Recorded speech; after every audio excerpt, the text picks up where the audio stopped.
I asked you that because last night we saw a guy who would be considered a B side on the top level have a phenomenal performance and it end in a controversial draw.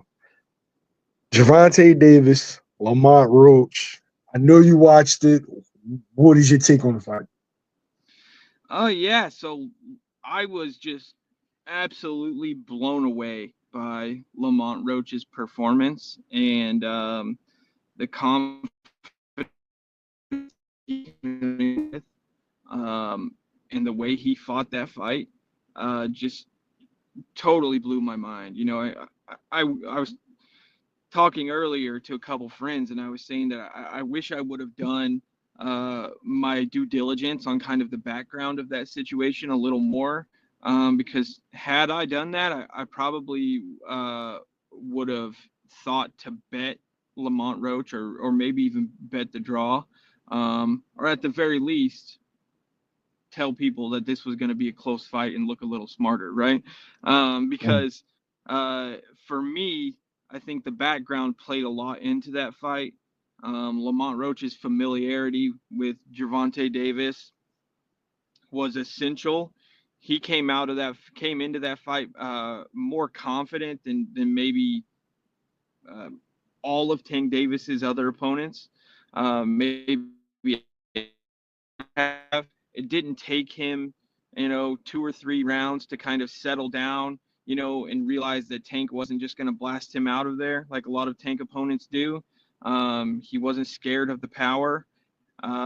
He knew exactly what kind of fight he was going into, and I think that was because he stood across the ring from that man before, and it served him very well. And I thought by the end of that fight, I thought he was kind of walking through everything Tank was throwing and throwing heat back. Um, he caught him with a couple punches that seemed to hurt Tank. Um, and it was very interesting. And I was not giving Lamont Roach uh, enough credit heading into that fight. Did I respect him as a world champion and a world class fighter? Absolutely. Did I think he could hang with Tank Davis, who I believed was one of the 10 best fighters on the planet? I I didn't think he could, and he absolutely can.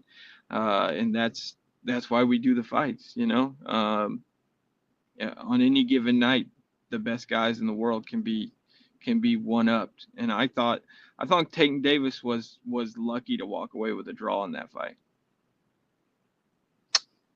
You got people saying it was a robbery. You got people citing the the knee heard round the world when Yep. Tank took a knee. Should that have been a knockdown? And did Lamont Roach get robbed?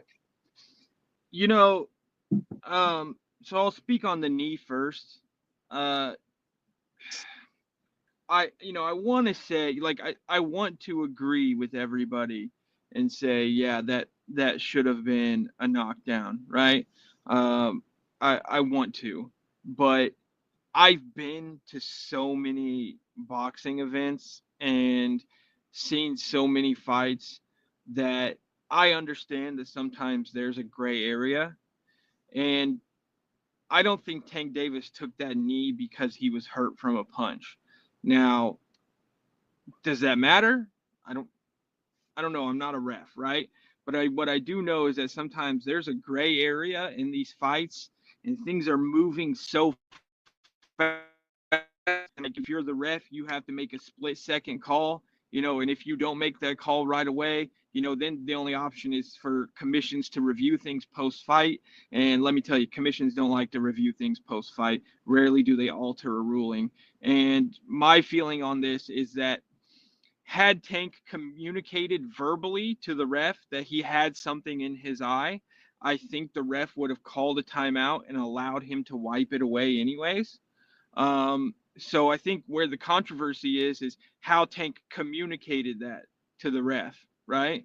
And he communicated it via taking a knee, which in boxing is a universal sign of I'm hurt, I need a break, right? So I do think it was a mistake on his part to try to communicate it in that manner. But I don't think he was hurt. And I, I don't know that personally, if I was the ref, that I would want it ruled a knockdown. But I can certainly see why people who think it should have been a knockdown feel that way, right? Like, it's not one of these. It's not a hill that I'm gonna die on, right? I'm not going to. I'm not gonna argue with somebody if they feel like that should have been ruled a knockdown, because there's certainly a pretty good argument to be made that it should.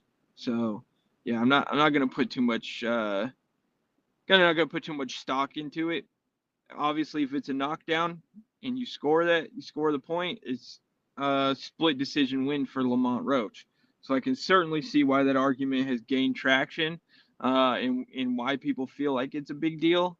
But for me, I've seen gray area things like this so many times that you know when you're in a 12-round world championship fight on the biggest stage in this sport, sometimes things happen.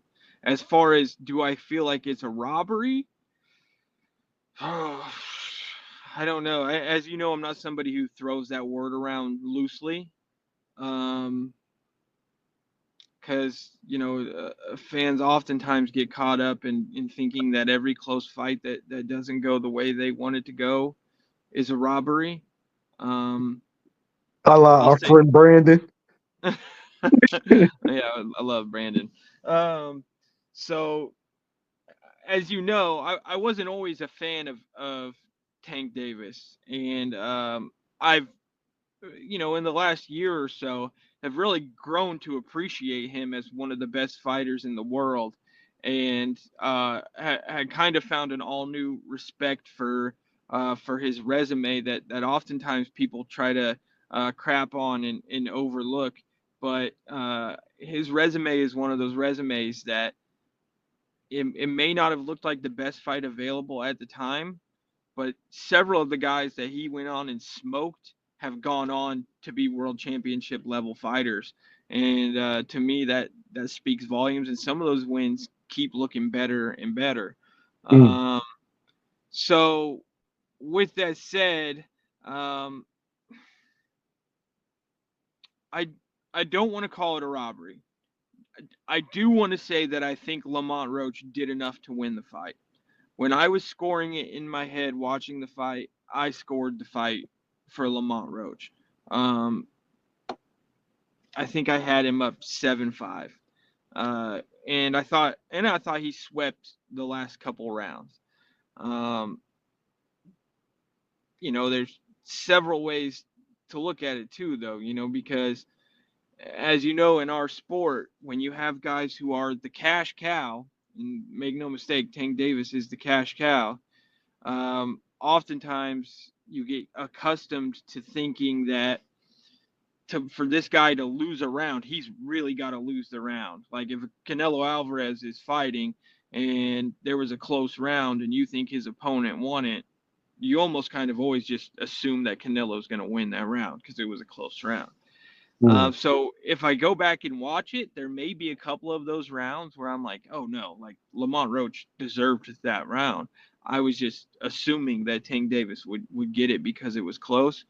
If I go back and watch it and I find, one or two more rounds for Lamont, maybe I could find the confidence to call it a robbery. But just based off of first viewing, uh, I'm not going to shout and complain about the draw. It was a great fight. I mean, I didn't expect it to be a great fight.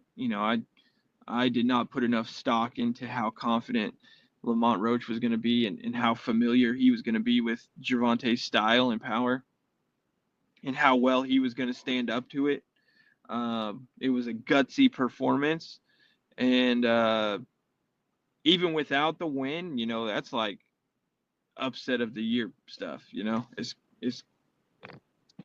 it was to me that was more surprising than seeing Munguia get knocked out by the guy who the French guy in Mexico that doesn't knock anybody out. So, Really? Oh, for sure. Yeah, it was more surprising.